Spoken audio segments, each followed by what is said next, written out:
اچھا، تو آج ہم ایک کافی دلچسپ قانونی معاملے پر بات کر رہے ہیں۔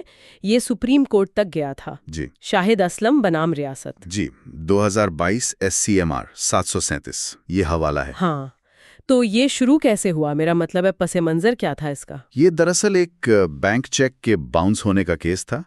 کوئی 70 لاکھ روپے کا چیک تھا۔ 70 لاکھ کافی بڑی رقم ہے۔ جی بالکل۔ تو جب چیک باؤنس ہوا تو پھر لاہور کی گرین ٹاؤن پولیس نے وہ FIR درج کر لی۔ قانون حرکت میں آ گیا۔ ٹھیک، اور پھر درخواست گزار شاہد اسلم انہوں نے کیا کیا؟ انہوں نے پہلے لاہور ہائی کورٹ سے ضمانت لے لی۔ وہ جو ہوتی ہے نا گرفتاری سے پہلے والی ضمانت قبل از گرفتاری۔ اچھا، پری اریسٹ بیل جسے کہتے ہیں۔ جی بالکل۔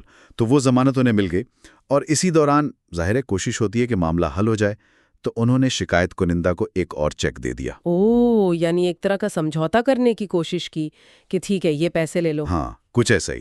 ایک طرح کا وعدہ تھا کہ یہ چیک کیش ہو جائے گا۔ انہیں 14 جون 2021 کو گرفتار کر لیا گیا۔ اچھا، یعنی ضمانت قبل از گرفتاری تو ملی تھی لیکن بعد میں گرفتار ہو گئے۔ جی، کیونکہ جو سمجھوتا تھا وہ پورا نہیں ہوا نا، دوسرا چیک بھی کام نہیں آیا۔ پھر جب گرفتاری کے بعد انہوں نے ضمانت مانگی تو وہ درخواست مسترد ہو گئی۔ ٹھیک، اور تب یہ معاملہ سپریم کورٹ پہنچا۔ جی ہاں، جب نیچے کی عدالت سے ضمانت نہیں ملی تو پھر سپریم کورٹ گئے۔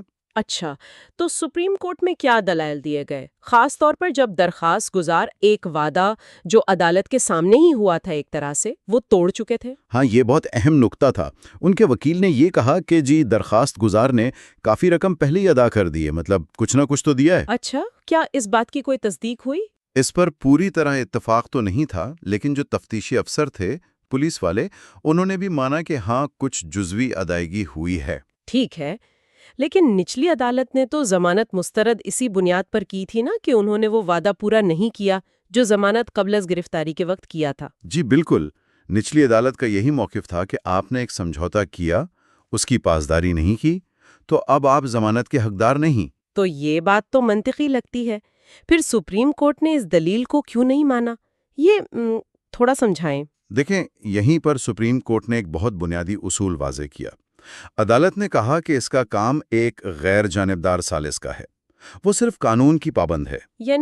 یعنی عدالت ان سمجھوتوں یا وعدوں کی پابند نہیں ہے جو شاید کسی دباؤ کے تحت ہوئے ہوں۔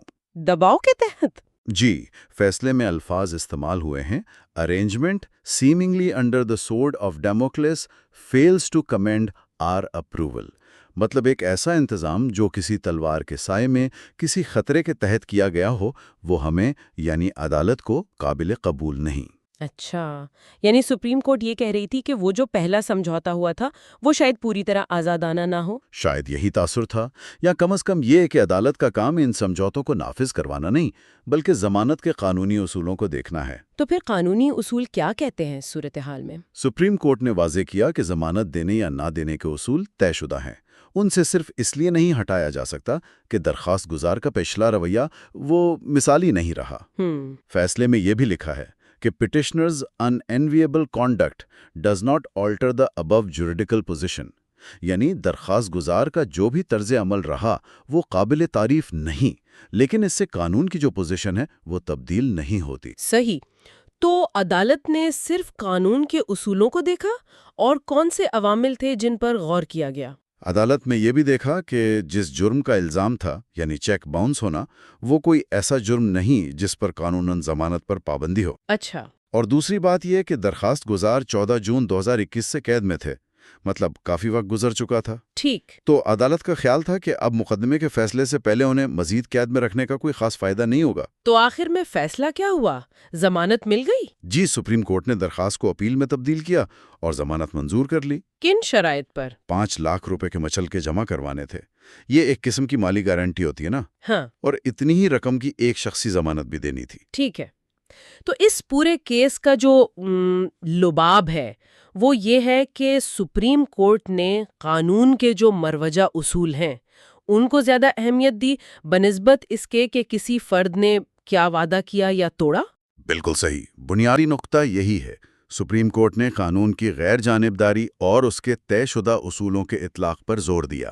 یہ نہیں دیکھا کہ فریقین کے آپس میں کیا سمجھوتے ہوئے یا ٹوٹے۔ یہ بات سمجھ میں آتی ہے۔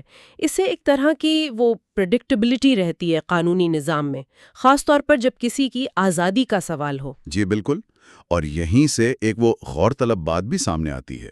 وہ کیا؟ وہ یہ کہ یہ فیصلہ عدالتی کارروائی کے دوران جو سمجھوتے ہوتے ہیں ان کی اہمیت پر کیا سوال اٹھاتا ہے، اور ضمانت کا جو معیاری قانونی طریقہ کار ہے اس کو برقرار رکھنے کے درمیان توازن کیسے قائم کیا جائے۔